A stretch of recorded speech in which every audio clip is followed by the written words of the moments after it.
Hello, welcome all of you. ఈరోజు మనం third class Telugu text బుక్లో ఉన్న ఇంపార్టెంట్ బిట్స్ గురించి చూద్దాం.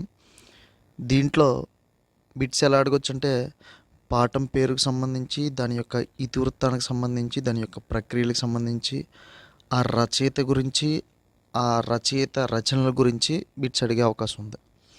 దీంట్లో ఫస్ట్ లెసన్ మనం చూసినట్లయితే తెలుగు తల్లి. ఈ తెలుగు తల్లి అనేది దాని యొక్క ఇతివృత్తం దేశభక్తి. తెలుగు తల్లి అనే పాఠం ఒక గేయం. ఈ గేయాన్ని రచించింది ఎవరంటే శ్రీశ్రీ. శ్రీశ్రీ అంటే శ్రీరంగం శ్రీనివాసరావు. శ్రీరంగం శ్రీనివాసరావు విశాఖపట్నానికి చెందిన వ్యక్తి. ఈయన మహాకవి, అభ్యుదయకర్త, అలాగే కథకులు కూడా. ఈయన నాటకకర్త అంటే నాటకాలు రచించారు, విమర్శకులు మరియు అనువాదకులు. ఈయన రచనలు మనం చూస్తే మహాప్రస్థానం, మరో ప్రస్థానం, ఖడ్గసృష్టి, అనంతం. ఈ 4 రచనలు మనకి థర్డ్ క్లాస్ టెక్స్ట్ బుక్లో ఇవ్వడం జరిగింది. అవి మహాప్రస్థానం మరియు మరో ప్రస్థానం, ఖడ్గసృష్టి మరియు అనంతం. అనంతం అనేది వారి స్వీయ చరిత్ర. స్వీయ చరిత్ర అంటే ఆటోబయోగ్రఫీ. శ్రీశ్రీ యొక్క స్వీయ చరిత్ర అంటే ఆయన యొక్క ఆటోబయోగ్రఫీ ఏంటంటే ఆయన జీవిత చరిత్ర గురించి రాసుకున్న గ్రంథం అనంతం. అలాగే మహాప్రస్థానం, మరో ప్రస్థానం, మరొకటి ఖడ్గసృష్టి. ఇక్కడ మనకి కవులు 2 రకాలుగా ఉంటారు: భావకవులు, అభ్యుదయ కవులు. భావకవులు అంటే ఊహాలోకంలో విహరిస్తూ పోలికలతో తమ కవిత్వాన్ని రాస్తారు. ఇలాగా భావకవులు ఉంటారు. అలాగే అభ్యుదయ కవులు ఉంటారు. అభ్యుదయ కవులు అంటే సమాజ పరిస్థితులను అర్థం చేసుకుని సమాజం యొక్క కోరికల్ని తమ రచనల ద్వారా వ్యక్తపరుస్తారు. వాళ్ళని అభ్యుదయ కవులు అంటారు. శ్రీశ్రీ అభ్యుదయ యుగకర్తగా ప్రసిద్ధి. అభ్యుదయ యుగకర్తగా ప్రసిద్ధి. ఓకే, ఆయన భావకవిగా మహాప్రస్థానం రాస్తే అభ్యుదయ కవిగా మరో ప్రస్థానం రాశాడు. నెక్స్ట్, శ్రీశ్రీ దేవులపల్లి కృష్ణశాస్త్రి యొక్క సంగీతాన్ని ఇక్సు సముద్రంతో పోల్చాడు. దేవులపల్లి కృష్ణశాస్త్రి యొక్క రచనల్ని ఇక్సు సముద్రంతో పోల్చాడు. నెక్స్ట్ లెసన్ తల్లి భారతి వందనం. ఈ తల్లి భారతి వందనం గేయం రాసింది దాశరథి కృష్ణమాచార్యులు. దాశరథి కృష్ణమాచార్యులు నా తెలంగాణ కోటి రతనాల వీణ అన్నటువంటి వ్యక్తి దాశరథి కృష్ణమాచార్యులు. నిజాం నిరంకుశత్వ పాలనని నిలదించి నిజాం రాచరికం నుండి తెలంగాణ విమోచనకు మేలుకొలుపు పాడిన వారు దాశరథి కృష్ణమాచార్యులు. పద్యాన్ని పాటని కూడా సమానంగా నిర్వచించిన కవి. ఈయన పద్యాలు రాశాడు, అలాగే సినిమా పాటలు కూడా రాశాడు. ఈయన రాసిన ప్రసిద్ధమైన పాటలు ఏంటంటే ఓ బంగారు రంగుల చిలక పలకవే అనే గేయాన్ని తోటరాముడు సినిమాలో ఈయన రచించడం జరిగింది. అలాగే ఈయన రచనలు మనం చూసుకుంటే అగ్నిధార, రుద్రవీణ, మహాంధ్రోదయం, తిమిరంతో సమరం, యాత్రాస్మృతి. ఈయన రచనలు అగ్నిధార, రుద్రవీణ, మహాంధ్రోదయం, త్రిమిరంతో సమరం. ఈయన యాత్రాస్మృతి అనే రచన ఈయన స్వీయ చరిత్ర. అనంతం అనేది శ్రీశ్రీ యొక్క స్వీయ చరిత్ర అయితే యాత్రాస్మృతి అనేది దేవులపల్లి దాశరథి కృష్ణమాచార్యుల యొక్క స్వీయ చరిత్ర. ఈయన ఆంధ్రప్రదేశ్ ఆస్థాన కవిగా పనిచేయడం జరిగింది. దాశరథి కృష్ణమాచార్యులు ఆంధ్రప్రదేశ్ ఆస్థాన కవిగా పనిచేయడం జరిగింది. అలాగే నెక్స్ట్ ఐకమత్యం అనే ఒక కథ ఇవ్వడం జరిగింది. ఐకమత్యం అనే కథ ఒక అనువాద రచన. మెయిన్ కథ ఎక్కడి నుంచి తీసుకోవడం జరిగిందంటే రష్యా రచయిత అనేటువంటి లియో టాల్స్టాయ్ రచన నుంచి తీసుకోవడం జరిగింది. ఓకే, ఐకమత్యం అనేది ఒక అనువాద కథ. లియో టాల్స్టాయ్, రష్యాకి చెందిన లియో టాల్స్టాయ్ రచనలు ఏంటంటే యుద్ధం, శాంతి, అన్నా కేరనినా. ఈ రెండు కూడా నవలలు. నెక్స్ట్ మర్యాద చేద్దాం. మర్యాద చేద్దాం అనే పాఠం అనేది ఒక కథ. దాని యొక్క ఇతివృత్తం హాస్యం. పరమానందయ్య శిష్యుల యొక్క కథని దీంట్లో వివరించడం జరుగుతుంది. ఓకే, నెక్స్ట్ రేలా రేలా అనే ఒక పాఠం జానపద గేయం. ఓకే, రేలా అనే పాఠం ఒక జానపద గేయం. ఓకే, నెక్స్ట్ జింక అనే ఒక కథ ఇవ్వడం జరిగింది. ఈ కథ ఈసఫ్ కథలకు చెందింది. ఈసఫ్ కథ అంటే గ్రీకు భాషలో ఉన్న అతి పురాతన కథల్ని ఈసఫ్ కథలు అంటారు. ఇవి దాదాపు 2500 సంవత్సరాల పూర్వం రచించిన కథలు. నెక్స్ట్ పాఠం మంచి బాలుడు. మంచి బాలుడు అనే పాఠం యొక్క ప్రక్రియ గేయ కథ. అది గేయ కథ రూపంలో ఉంటుంది. గేయ కథ అంటే ఒక కథ అనేది ఒక పాట రూపంలో ఎక్స్ప్లెయిన్ చేస్తాడు. దీని యొక్క ఇతివృత్తం సహానుభూతి. సహానుభూతి అంటే ఇతరులకు సాయం చేసే తత్వం నేర్పడం. ఓకే, సపోజ్ చూద్దాం. దీంట్లో తల తల మిలమిల మెరుపులు మెరిసి హోరున జోరున వర్షం కురిసి వీధుల్లో కాలువలు కట్టాయి, కాలువల నిండా నీళ్ళు వచ్చాయి, చెప్పులు తడిచి బట్టలు తడిచి చిందే నీళ్లకు బురదకు జడిసి జనులు మెల్లగా పోతున్నారు, లేకుంటే జారి పడతారు. ఇక్కడ ఒక సిచ్యువేషన్ని వివరిస్తున్నాడు. దాన్ని కథలాగా వివరిస్తూ దాన్ని ఒక పాట రూపంలో చెప్పాడు. కాబట్టి ఇది గేయ కథ. నెక్స్ట్, ఈ మంచి బాలుడు అనే కథని గేయ కథను రాసింది ఆలూరి బైరాగి. ఈయన బాలల కోసం చక్కటి గేయ కథలు రచించాడు. ఈయన మానవుని అస్తిత్వ వేదనని కవిత్వంగా వెలువరించాడు. అందుకే ఈయన రచనలో చూస్తే స్ట్రగుల్ అనేది కనపడుతుంది. చీకటి మేడలు, నూతులో గొంతుకులు, ఆగమ గీతి, దివ్య భవనం, ఈ 4 ఈయన రాసిన రచనలు. చీకటి మేడలు, నూతులో గొంతుకులు, ఆగమ గీతి, దివ్య భవనం, ఇవి ఆలూరు బైరాగి రాసిన రచనలు. నెక్స్ట్ మనం చూస్తే కలపండి చెయ్యి చెయ్యి, very important.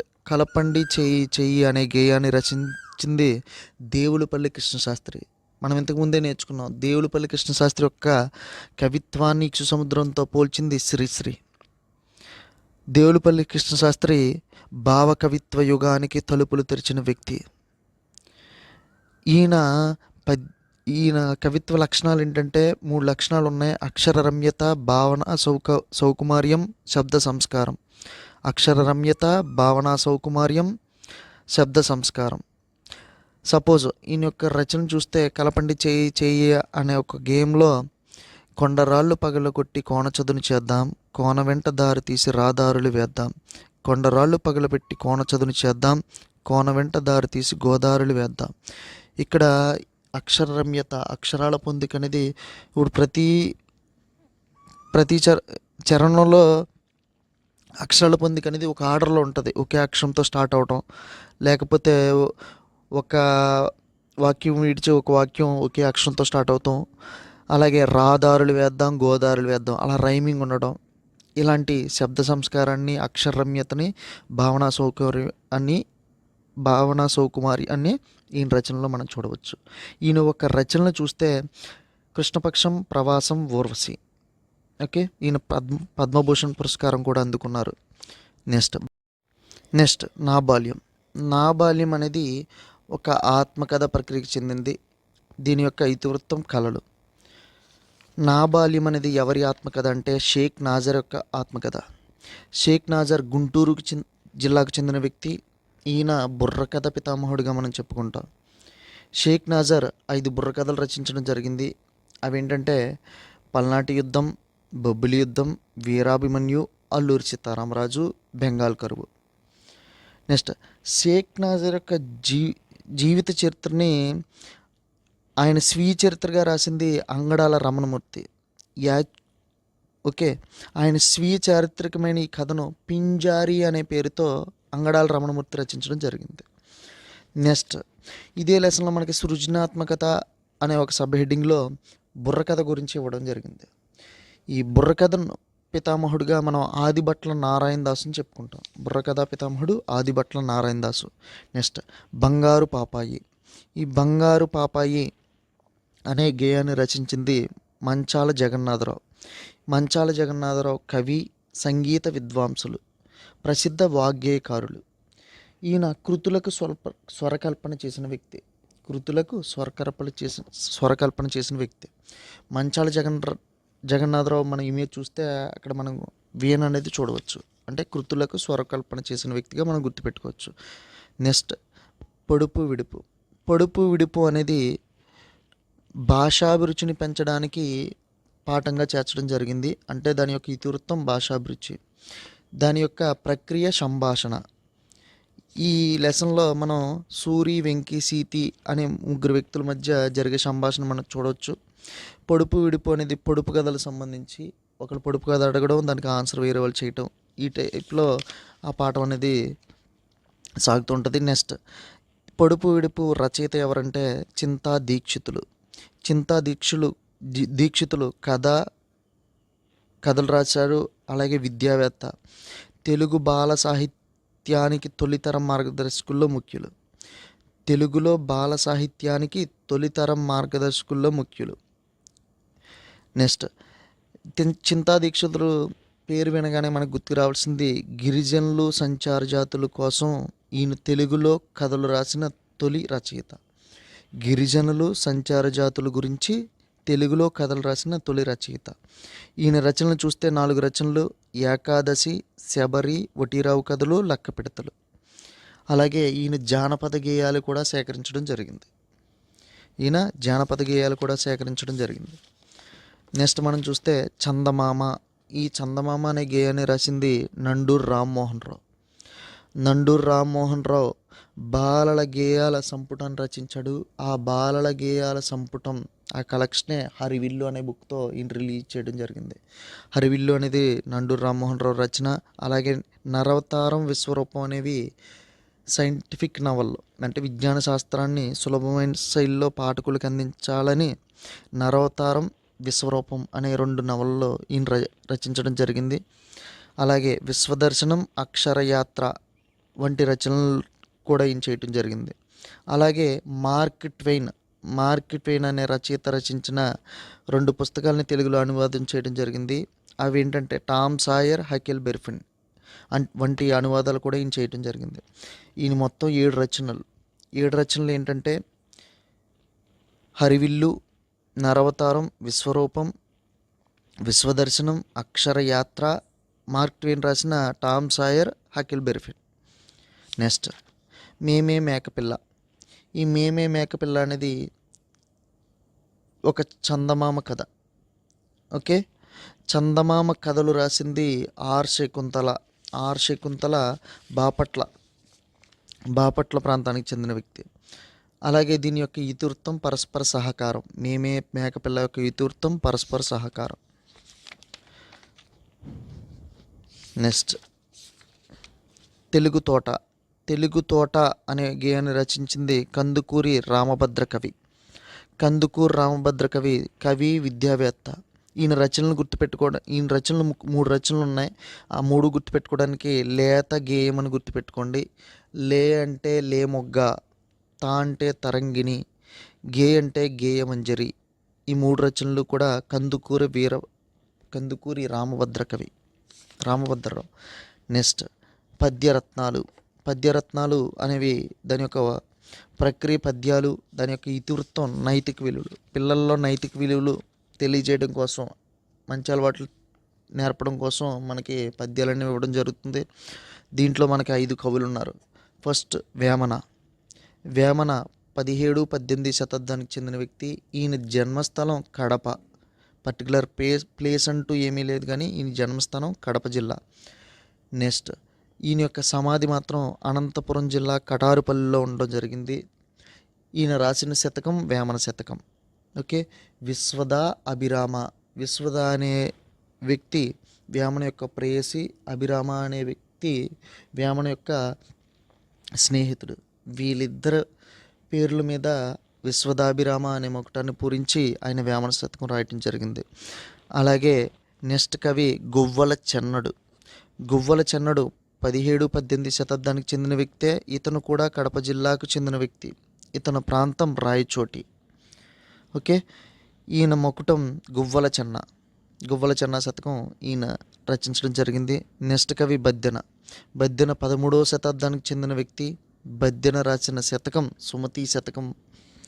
Next Jandhyala Papayya Sastry Telugu Bala శతకాన్ని రచించాడు. ఈయన యొక్క స్వస్థలం గుంటూరు పెదనందిపాడు, కొమ్మూరు గ్రామం. ఓకే, జంధ్యాల పాపయ్య శాస్త్రి యొక్క రచనలు చూస్తే విజయశ్రీ, ఉదయశ్రీ, కరుణశ్రీగా ప్రసిద్ధి చెందిన వ్యక్తి జంధ్యాల పాపయ్య శాస్త్రి. ఈయన రచనలు విజయశ్రీ, ఉదయశ్రీ, కరుణశ్రీ. ఈయన కరుణశ్రీగా ప్రసిద్ధి. నెక్స్ట్ దువ్వూరి దువ్వూరు రామిరెడ్డి స్వస్థలం నెల్లూరు జిల్లా. ఈయన రాసిన రచనలు కృషివలుడు, జలదాంగన, గులాబీ తోట, పానసాల. కృషివలుడు, జలదాంగన, గులాబీ తోట, పానసాల. నెక్స్ట్ ఇదే లెసన్లో మనకి తాళ్ళపాక తిమ్మక్క గురించి ఇవ్వడం జరిగింది. తాళ్ళపాక తిమ్మక్క తెలుగులో మొదటి రచయిత్రి. ఓకే, ఈయన తాళ్ళపాక తిరుమలమ్మగా ప్రసిద్ధి. తాళ్ళపాక అన్నమాచార్యుల యొక్క భార్య ఈమె రాసిన రచన సుభద్రా కళ్యాణం. ఓకే, ఈ సుభద్రా కళ్యాణం గురించి, తాళ్ళపాక తిమ్మక్క గురించి, తాళ్ళపాక అన్నమాచార్యుల గురించి మనం అన్నమయ్య మూవీలో చూడొచ్చు. నెక్స్ట్ అందమైన పాట. అందమైన పాట అనే పాటను రాసింది జీవి సుబ్రహ్మణ్యం. జీవి సుబ్రహ్మణ్యం విద్వాంసులు, విమర్శకులు నవ్య సాంప్రదాయ దృష్టిలో సాహిత్య విమర్శ చేశారు. ఓకే, జీవి సుబ్రహ్మణ్యం ఒక విమర్శకుడు, సాహిత్య విమర్శకుడు, నవ్య సాంప్రదాయ దృష్టిలో విమర్శ అనేది చేశారు. నెక్స్ట్ జీవి సుబ్రహ్మణ్యం రచనలు గుర్తుపెట్టుకోవాలంటే రసమని గుర్తుపెట్టుకోండి.